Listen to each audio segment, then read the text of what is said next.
যখন ভারতের জিডিপি বিশ্বের তৃতীয় বৃহত্তম, যখন ভারতের অর্থনীতি বিশ্বের চতুর্থ বৃহত্তম, যখন ভারতের সামরিক শক্তি বিশ্বের পঞ্চম বৃহত্তম, সেই ভারতের সঙ্গে কারা মুখ লাগাতে আসার চেষ্টা করেছিল? কোন চুনোপুটিরা জানেন? দেখাই একবার। এই পাকিস্তান আর বাংলাদেশের আস্ফালন আজ শেষ হচ্ছে, শেষ হবে।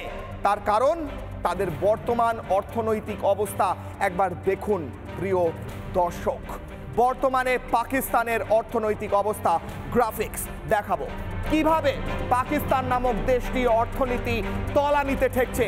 বিশ্বের 35তম অর্থনীতি বাংলাদেশ। প্রথমে বাংলাদেশ নিয়ে বলি, অর্থাৎ গোটা বিশ্বের 35টা দেশের পরে আছে। আর্থিক বৃদ্ধির হার আগে 6% ছিল শেখ হাসিনার সময়, এখন ইউনূসের সময় কমে হয়েছে 3.9%, অর্থাৎ নিচের দিকে যাচ্ছে বাংলাদেশ। চরম দারিদ্র্যের হার আগে ছিল 7%, এখন বেড়ে হয়েছে 9.3%। গত এক বছরে 1.5 থেকে 2% চরম দারিদ্র্যের হার বেড়ে গিয়েছে এই দেশে, এবং বিশ্বের 35তম জায়গায় থাকা এই দেশটি এখন ভারতের শরণাপন্ন হওয়া ছাড়া আর কোনো উপায় দেখছে না। কারণ বাকি আর কে সাহায্য করবে একে? পাকিস্তান, যাকে নিজের নতুন, অনেকে বলছে বাংলাদেশের কিছু কট্টরপন্থী নাকি পাকিস্তানকে নিজেদের নতুন বাবা ঘোষণা করেছে, অনেকে বলছে সেই পাকিস্তানের অবস্থা দেখুন। বাংলাদেশের চেয়েও নিচে, বিশ্বের 44তম অর্থনীতি পাকিস্তান। লজ্জা হওয়া উচিত। আর্থিক বৃদ্ধির হার যেখানে ভারতে 8%, 7%, সেখানে পাকিস্তানের অর্থনৈতিক বৃদ্ধির হার 2.68%, এবং সেটা কমছে প্রতি বছর, প্রতি মাসে কমছে এই শাহবাজ শরীফের এই কট্টরবাদী সন্ত্রাসবাদী দেশ। পরেরটা, চরম দারিদ্র।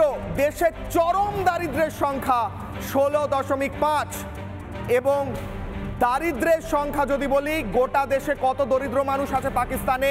প্রায় 50%, 45 কিছু। অর্থাৎ পাকিস্তানের অর্ধেকের বেশি জনসংখ্যা খেতে পায় না। তাদের মধ্যে 17% এখন তার চেয়েও কম, অর্থাৎ 17%-র অবস্থা মৃতপ্রায়। এই পাকিস্তান, এই বাংলাদেশ যদি ভারতের মতো সুপার পাওয়ারের সঙ্গে হাতে হাত মিলিয়ে চলতো, আমরা তো বন্ধুত্ব চাই স্যার, আমরা তো চাই আপনাদের হাতে হাত মিলিয়ে চলতে। কিন্তু এই সন্ত্রাসবাদীরা, এই সন্ত্রাসীরা, অনুপ্রবেশকারীরা আর এই দেশের মাথায় বসে থাকা ইউনূস এবং শাহবাজ শরীফের মতো লোক, যারা ভারতের সঙ্গে অশান্তি চায়, তাদের গুঁড়িয়ে দিতে ভারতের 2 মিনিট লাগে না। তাদের জন্য তো বন্ধুত্ব হয় না। আমরা পাকিস্তান বাংলাদেশের সাধারণ মানুষকে বলছি, সাধারণ মানুষ বুঝুন আপনাদের কতটা লাভ হবে যদি আপনারা এই মহাশক্তিধর ভারতের সঙ্গে হাতে হাত মিলিয়ে একসঙ্গে চলতে পারেন। বাংলাদেশের শীত কাটা অনুপ্রবেশকারীরা বুঝুন কেন তোদের বাংলাদেশ থেকে ভারতে আসতে হয় এই অনুপ্রবেশকারীদের। নানা ধরনের কন্টেন্ট দেখার জন্য লাইক করুন, শেয়ার করুন আমাদের ফেসবুক পেজ, সাবস্ক্রাইব করুন আমাদের ইউটিউব চ্যানেল। পাশাপাশি অন্যান্য ব্রেকিং নিউজের জন্য অবশ্যই চোখ রাখুন রিপাবলিক বাংলায়।